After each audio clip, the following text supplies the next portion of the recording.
जनवरी 2025 तमिलनाडु में मिलता है सिंधु लिपि।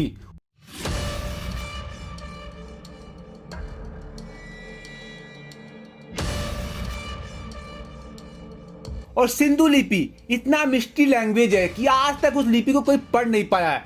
150 साल से वो लिपि अनजान बन चुकी है, लेकिन जो पहले मिली थी पंजाब में वो अब मिल गई है तमिलनाडु पे।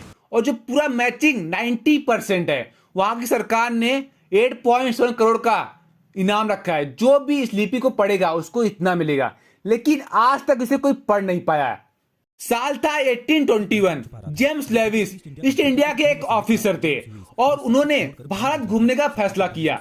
और जब वो भारत घूमने 2 साल और जब पहुंचे पंजाब में, उनको एक ऐसा शहर मिला जहां पर पूरा शहर मिट्टी से ढकी हुई थी। तो जैसे उन्होंने मिट्टी को खोदा तो वहां पर उनको एक नई नगरी मिली जो हड़प्पन सिविलाइजेशन बोलते थे। उसके बाद उन्होंने खुदाई जारी रखा, तब वहां पर उन्हें कुछ सिंबल मिले, कुछ पत्थरों मिले और जानकारी ऐसी मिली जो भारत के लोग, पूरी दुनिया चौंक हो गई। तो शहर इतना एडवांस था, शहर के अंदर सब कुछ था भाई जो आज की सिटी में होता था। वहां का ड्रेनेज सिस्टम जो इंडिया आज तक जान नहीं पाई वो कितना अच्छा था। जेम्स लेविस जब ये खुदाई कर रहे थे तब उन्होंने हर चीज को अपने बुक में उतारा था। हर सिंबल, ये सिंबल कितना यूनिक ऑन है, मतलब हर चीज को एक तरफ से खोदने लगे थे।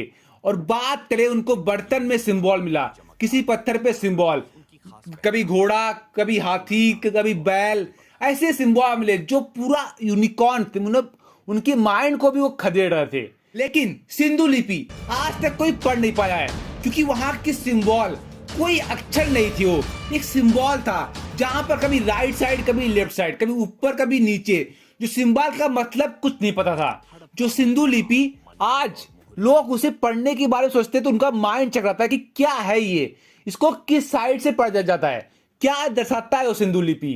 कहीं ये कोई सिंबल नहीं है जो आज होता है हमारे नोट के ऊपर, हमारा होता है करेंसी, चिल्लर पे ऊपर होता है सिंबल, जिसे हम लोग बोलते हैं करेंसी। क्या ये लिपि, क्या ये सिंबल पहले का एक करेंसी था? यही भाई सबको लगता है। हर सिंबल एक पिक्टोग्राफिक था जहां पर 400 to 600 सिंबल थे और जहां पर उनको पढ़ना आसान नहीं था, कभी राइट कभी लेफ्ट। लेकिन वहां पर मोहनजोदारो, हड़प्पा, लोयल, धोलावीरा, अरिकाली बंगन, ये ऐसे 5 सिटी थे, शहर थे जहां पर बहुत सारे सिंबल मिले हमें। लेकिन वो लिपि पत्थरों पे लिखते थे, लेकिन आपके बर्तन, घर के बाहर, वहां भी लिपि लिखा जाता था। लेकिन जो भी इंसान इस लिपि को समझ लेगा, मतलब भारत की आधी समस्या तो खत्म हो जाएगी। बट भाई this is the masterpiece, because लिपि इतना कठिन है कि समझना भी आपके मन से बाहर है। बट कोई जीनियस ही समझ सकता है। कौन, हु, वेन, हाउ, पता नहीं। बट लाइक कर दो, शेयर, सब्सक्राइब, कमेंट, इतना ही भाई। वीडियो शॉर्ट ही रहता है मेरा।